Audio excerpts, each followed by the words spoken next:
yung guesting ko sa ASAP, nakakatuwa kasi parang yung mga dating guesting ko sa ASAP, puro sayaw, ganyan. Ngayon na lang ulit ako kumanta. So parang nakaka-miss.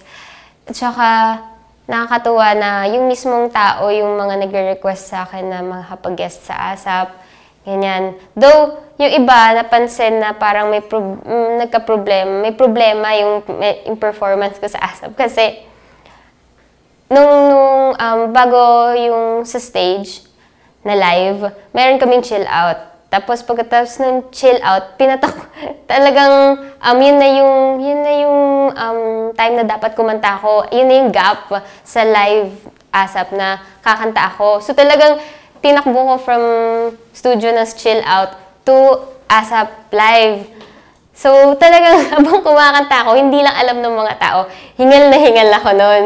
Dahil talagang tinatago ko lang hingal ko kasi para hindi mahalata na may problema. Pero ayun, pero na-arouse naman. Tsaka marami pa rin naman natuwa.